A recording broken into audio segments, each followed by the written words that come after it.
So I've got Catherine here with me today. We've just been having a long chat. Us two can chat non-stop, can't we? Catherine's done the 12-week programme with me. And I remember when we first had our chat, Catherine, you was telling me like your husband works really long hours, you lead a busy life, you have a lodge that you rent out in the Lake District, don't you? Yeah, definitely, yeah. And that takes a lot of time. Yes, yeah. And you had a lot of things going on with your health. So you mentioned at the time MS, IBS, Gilbert syndrome. You mentioned that you felt like you might have Lyme's disease. So can you share with us what overall, that's lots of labels, but what was actually going on with your health? Like what was the problem that you wanted to solve? Oh gosh, where do I start? It was everything. I was so tired all the time. I had no get up and go. I just felt I was down. I had no mojo really. I didn't feel like going anywhere, doing anything. I mean, I had odd days I did, but I'd say 9 out of 10 times I was like that. And I got diagnosed, like I said, 12 years ago, and they told me I had MS, and it all made sense, because for years I'd felt the same feeling where I just didn't want to. It was like I was just plodding along and I was on automatic, but there was no enjoyment in my life. I was not, even when the children were little, I can't remember ever. I mean, I look back on it and I think I was just on autopilot with them, and I look back and think, when I look back now and feel how I feel now, I think, we should have been like that with them when they were little. But it was just because I was ill, and I didn't know. I had depression, obviously, as well, because I've had a lot of grievances. So I think it had been a build-up, and I really think the MS was just the part and parcel of my life. And they say that these illnesses can come on from trauma, stress, and I think personally mine had come on from stress and trauma. But so there's no way not. I feel that there is a way of curing it myself, and that's what I've done, hopefully. That's brilliant. And so what is Gilbert syndrome, for anyone who's watching this who's like, what's that? What was like your symptoms? Well, I had some bloods taken a few years ago, and I just got diagnosed with it. And basically, it's your bilirubin levels in your enzymes. So your enzymes in your liver don't work properly, so they don't flush the toxins out as much as they should do, as quick. So I used to get yellowing of the eyes. The skin used to go a little bit yellow. It's funny because it wasn't when I've been drinking when you think it would be. It'd be just like random days I'd get it and I think, and it made me feel very tired and lethargic. But you see, I used to think that was the MS before, so I never knew whether it was the MS making me tired or the Gilbert syndrome. So they probably both did it at times, and both together was probably just why I was so exhausted quite a lot of the time. And we was chatting just before I pressed record there that I remember when you was on the 12-week course, you used to come to the course, you used to say like, my eyes are running all the time. And yes, my eyes were always itchy and running. Puffy, and one eye, particularly the right eye, funny enough, it was just used to run. I used to have to keep dabbing it all the time. It used to run as if I was crying a lot. Obviously it's got worse in the winter because of weather and stuff, but it was just all year round, and now, without even really thinking about it, I thought, actually that hasn't happened for quite a long time now, because little things have changed, which I have eczema, a patch of eczema about that big, and I've had it for years now, and I've put all sorts of creams on it, and then all of a sudden I thought, that's almost gone now. Just little things that you don't really realise until afterwards, and look back and think, that's changed, and so on. But my eyes were a big thing for me, definitely. And what was the IBS symptoms? IBS was bloatedness after eating, uncomfortable tummy aches sometimes depending on what I'd eaten, constipation. I didn't go to the toilet as a regular basis really, and then sometimes I'd eat things and they'd go straight through me and I never really knew what it was. So now I sort of know what sort of things don't agree with me more now, and I still have IBS, I'd say, to a degree, but I think it's healing. I think my stomach is healing itself. I don't feel as bad. What kind of stuff, like if you'd not felt good for 12 years, I'm guessing you tried lots of different things. What kind of stuff had you tried before? Oh gosh, everything. The herbal tablet wise, I've been on every tablet there is. Been taking up to 12 tablets a day sometimes, and they do to a degree seem to work, but not really work. I've tried trying to get into meditation, I've tried to get into yoga, all that, and I've done it, but it's like I'm just sort of do 1 or 2 bits here and so on, but never stuck at anything. but the food, the nutrition bit is the main thing. And I've always known this, that is the be all and end all of how you feel in your body. But my mindset was so stuck in its ways, and the tiredness was there, that I'd sort of eat healthily for a while. I'd have about a week of eating really healthily, and then I'd go on binge, and it was like I just couldn't help myself. Whereas now I don't need to binge, I don't feel like binging, and it's like I think because I've changed my mindset and everything bit by bit. It's not opened overnight, you know, it's taken 4 or 5 months to sort this out, but it's worked for me, and nothing else has. And that's the thing. So you decided to invest in yourself. You've done the Exhausted to Energized method for 12-week program. Yeah, so did that. Was it a breeze, or was things? No. I was really excited. The first few weeks I was really excited because I could tell the difference straight away. I felt better, and I think a lot of it's because in your mind you're positive, something's happening, so you feel better. But then after a few weeks it was like, oh, I don't feel that much better today, and then your mindset starts going negative again, and then you start getting tired again. So you have to keep being positive. And then I'd have like a binge day where I'd eat healthily, and then the next day I'd have a bit of a blip, and then have some, and then that'd make me feel tired, and it was a knock-on effect. So it wasn't easy at all. And I'd say 2/3 of the way through it is when I started to really sort of kick in with it properly, and then notice the difference.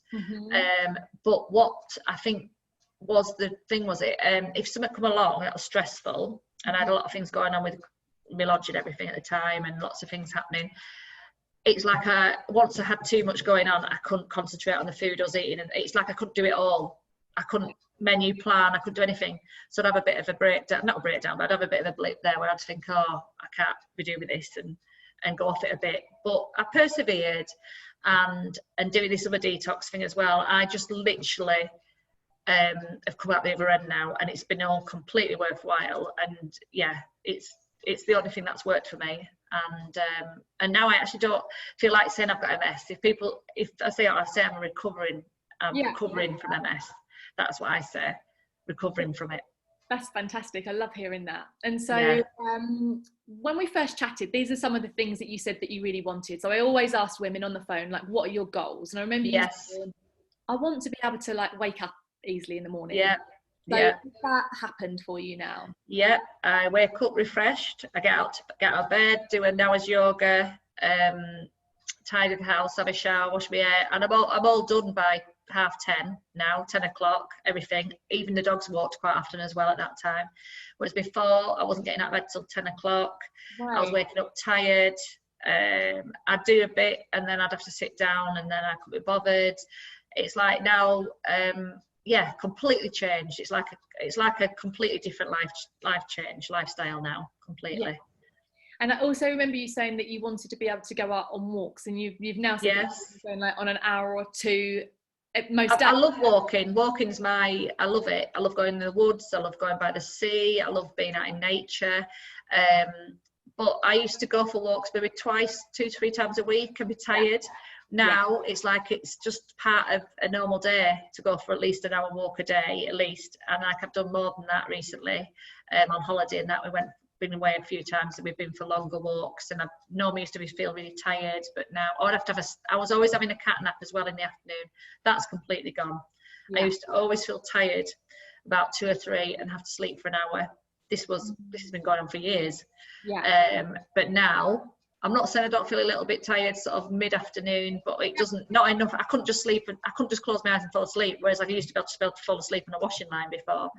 So, whereas honestly, I was that tired, I'd literally be stood talking, my eyes were going. Now, it's like, I probably could have a 5-minute cat nap, but I wouldn't need more than that. Yeah. That's all. So yeah, now completely changed the way I feel in myself, in my energy levels. Yeah. I'm a different person. Oh, and you said before that you had lots of ideas, like you're a person who has lots of ideas, but you didn't have the energy to be able to carry through on them. But you sound like you're super busy, you've got lots going on now. So do you feel like you're able to carry through on all these ideas that you have? I've had these ideas for years of what I wanted to do, and a lot of it was to do being a counsellor, help people with illnesses like me, help people get better, and not, it's not that is it. Once they've been diagnosed with something, that doesn't mean to say that they have got to carry, they're going to be like that, you know. So I've always been on the mindset that what you eat and what you do in your mind is going to cure, you know, your illness, or at least help you live with it. But because I was so exhausted with it all myself and wasn't really committing myself to the eating and sticking to it, I was always going backwards. So it's like I'd take 2 steps forward and 1 back. And I always knew what I wanted to do. But now I've actually got through that phase now, and I've been eating the way I should. I've been detoxing, drinking lots of water, I'm exercising, I'm doing meditation, everything. That's all good for me. And I'm feeling stronger. I now feel like I can go forward and do the things I want to do. So one of them at the moment is with my lodge, my Lakeside Lodge. We're going to do retreats from there. So I would like to teach yoga. So I'm going to go on a yoga course and teach yoga. And then I'd like to do detox retreats where I can tell them how I did it, come up with menus for them, menu planning, smoothies, drink, you know, all the things that you need to do. And then, but for people with illnesses, not just everyday people, offer it to people with MS, lupus, ME, autoimmune diseases mainly. Obviously people who also just want to lose weight and things like that as well, but more for that. That's not my thing. Diet, I don't like the word diet. To me, it's not about the diet. It's just about the goodness you eat and how it's going back to the olden days. What did we eat in the olden days? You didn't have processed food. It was all meats and vegetables and fruit, all fresh. That's all I've done. That's all I've come back to because of you and everything else. And that is all we're doing now. And that's the way to stay healthy, really. I call that the MS came along, and I think personally, because I had a bit of a stressful life, I lost a child, a little girl, and I lost my father-in-law, my mother-in-law, within 2 years. All 3 died within 2 years. And my mum's died, and my best friend's died of cancer, sister-in-law died of cancer. I've had about 8 grievances in the family, and it all happens very, very quick. And I think my body went into shock, and I think the way my body coped with it was MS came on because something had to happen, and it attacked my immune system.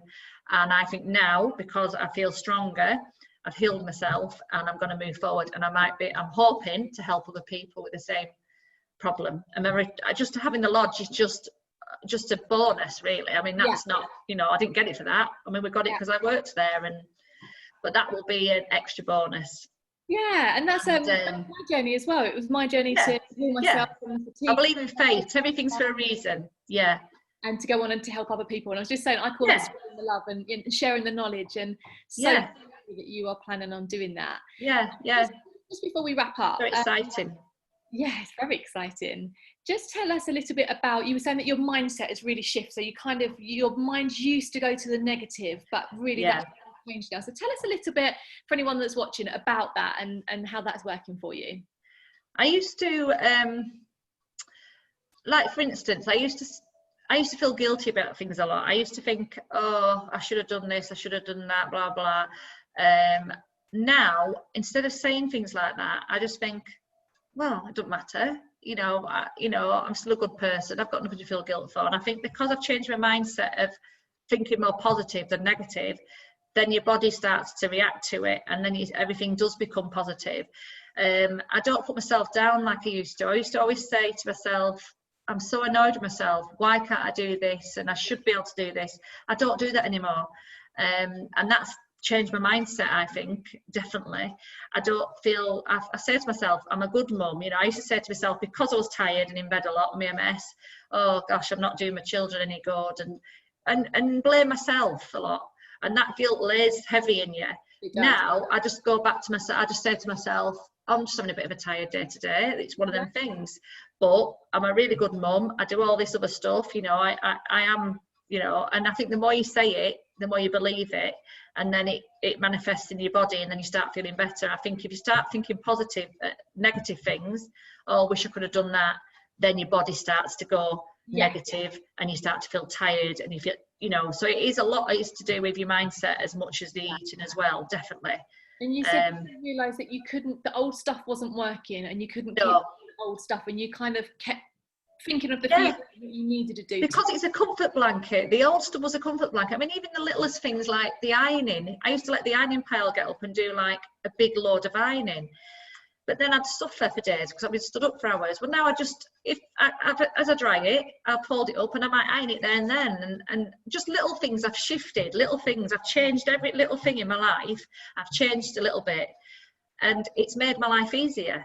And why didn't I do that before? And it was just because it was a habit. It was a habit. Mm-hmm. And I got used to it. And it don't mean to say it's the right way of doing something.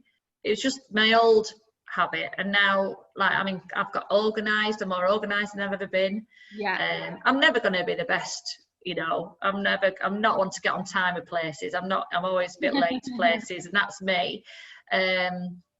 And I can't sort of help that. I don't know why I've tried to, but I think it's because I'm trying to bung too much in one thing. But I'm definitely better than I was at organisation and stuff, and planning, and you know, that sort of stuff now. So yeah, completely different. When we chatted before, you were saying that you just don't have cravings now. I love that. You said my husband liked Terry's chocolate orange, and I was like, don't really. No, I used to eat a full one. A bag of Maltesers. I mean, I did eat a load of chocolate. Maybe at a weekend, I think, because I used to feel rubbish after chocolate. It used to make me feel, again, I used to blame the chocolate. But I think it was because in your mind, you're thinking, oh, it makes me feel rubbish. And you do feel rubbish. But yeah, I'd eat the whole lot. And then he bought me one last weekend, and I had about 3 pieces of it, and then put it to one side. I could never have done that. And then gave the rest to my daughter. So it's like my body doesn't crave the sugar, the sweetness anymore. And if I do feel like something sweet, which I do quite often, still after my tea, I'll feel like something, I go and get some melon. I have melon, strawberries, or I'll sit with some grapes. And they just do the same job as what chocolate was doing. Yeah, the fruit is, it's like, you know, the fruit is the whole food. It's got all the fiber in it, and the glucose is amazing for the brain, but without the refined part of it. Yeah, so. Because I know it's helping me as well. Yeah. Because I know it's good for me. It's like the more I eat healthy, the more my brain's happy, because it knows I'm putting goodness into myself and I'm feeling positive, and it's like a knock-on effect. Yeah. I mean, I went to an outdoor cinema. I don't know if you saw that on my Facebook. We went to it was watched Grease on this big screen, and The Greatest Showman. Absolutely amazing. But my girls were in the back eating, you know, popcorn and chocolate and sweets, and I was sat there eating some strawberries and some grapes with some bottle of water. And I was like, but I wasn't bothered. I wasn't bothered. I didn't crave it. I didn't want it. Yes, and you want it, and it becomes easy, and you want. It becomes natural. It becomes as if they've replaced what the chocolate and the popcorn and the pop was doing. Yeah, it's just and then the next day I feel good for it, because I wake up and I'm feeling energized, and I'm thinking, well, yeah, it was worth it, you know. So if I do have the odd blip, which I did last week, I went out for something to eat on this deal, and I had this big meal with my husband and the girls, and I had some cannelloni. And generally cannelloni to me is like spinach in like a roll of pasta and so on.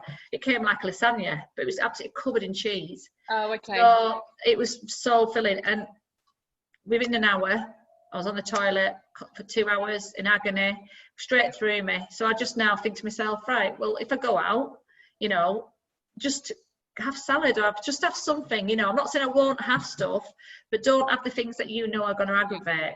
And I didn't enjoy it. I mean, I ate it, but when I was eating every mouthful, I wasn't thinking, oh, this is delicious. I actually prefer my pak choy and my salmon. I'm quite happy to have that every day. You eat salad. A much wider variety of foods now. So you were saying like you didn't eat, and butternut squash. Yeah, I mean, I'm not saying I've never had it, as in it's been in a recipe. It's been out when I've had something out, but I've never bought it and cooked it. Yes. I make like these aubergine slices, and then you put minced turkey with aubergine chopped up with onion, and fry it all, and they put it into the aubergine itself like a jacket potato, and I eat it like that, and it's delicious. Yeah. I'd never even looked at that before and thought, oh, I'd try that. But and you were saying about alcohol. You said, I went to a party and I didn't have a drink, and I wasn't even bothered about it. I sat there for 5 hours in the garden talking with a glass of water that I kept filling up, and people kept saying to me, oh, just have a drink. I'm like, no, I'm not bothered. And I drink bottles of this. I've got these bottles of water. Yeah. I need to get myself a crystal bottle. That is my next thing, actually. Oh, yes, you said that. I did. Well, I thought I'd ordered it, but it didn't come. So I don't know. So I just buy those bottles, and I use these for a couple of days, and then I buy another one, because I won't drink out of plastic anymore, and it tastes awful out of plastic anyway, doesn't it? So yeah, so I go for it. I just sit there swinging the water, and people are like, "Is that vodka?" I said, "No, it's just water." You know, like, yeah, because normally, I mean, I wouldn't swing bottles of neat vodka, obviously, but I used to have a drink. But no, not interested. I'm going away this weekend down south to some friends who live in Sandhurst. Just me and my husband for 3 nights, and they like to have a drink, and I know I will have a drink with them, but I'll probably have a couple. And then just keep drinking water in between, you know. I won't go more of a over the top. Yeah. And if I feel a bit tired while I'm there, I'll just think, well, you know, I'll go straight back onto it when I come back. You know, you can have a blip now and again. Yeah, it's learning about how to bounce back quicker. It is. It's a balance. It's a balance for me. Whereas before I was like, I wasn't balanced, 10% and 90%. You know what I mean? I was constantly. Now I'm more like even. So is paying for a course a worthwhile investment in your health? I've always said to people, because I've got friends who've got illnesses and friends who got this, and I'll suggest things and they'll say, oh, it's expensive. And I'll say to them, but how can you put a price on your health? At the end of the day, you know, if it costs £500 or £600 and you change your life around, what's that to a life? Or even thousands, even if it's 2,000 or 3,000. Yeah. And like with me, I've probably spent, and I'll be honest with you, I've probably spent about £1,500 over lockdown on, I've been having treatments, I've been having, you know, all to help me. The MS and this, and then obviously other things, the detox, it's added up. But that's £1,500 well spent, because I've actually, what's the word? I'm on the road to recovery from MS. I've cured myself. Yeah. So what is that? You know, it's not, money's not everything. And, you know, and even people who haven't, I mean, we're not well off or anything, but even people who haven't got it, there is little ways you can do it, you know, just bit by bit. And, you know, it's not unreachable. You know, it's not to do with money really. It's just to do with your life, how you want to see yourself, and you'll go to the end of the earth to keep yourself healthy if it means staying, you know, to be here for your kids and everything. Yeah. For me, I didn't want them to see me being ill, so I've done it for myself. And now I'm trying to teach them to be a bit more healthier, but that's harder because they're teenagers. And yeah. Morgan's 19 and gone back to you on placement at Bolton Hospital now. I've been midwifery, and Freya's upstairs, probably still in bed actually at 11:45. But when they go to school, that is it. They're back into a routine, and then she'll start hopefully eating the things I cook for her. But at the moment, it's hard to get into a routine with them. Yeah, of course. But yeah, I'm hoping I'll teach them, and it's a knock-on effect, isn't it? So absolutely, I'm so happy to watch you spreading the love with know your future clients at your lovely retreat. And Catherine, thank you so much for sharing all that with us. It's been really inspirational to. You're welcome. You're welcome. It's going to be so strange because I haven't got anything to sort of like be in contact with now to do it, but I'm going to do it anyway. So. My children are making noises in this room, so I'm going to. Yeah, you sort them out. But thank you so much. I've got to wake my daughter up now. All right, thank you. See you later. Bye.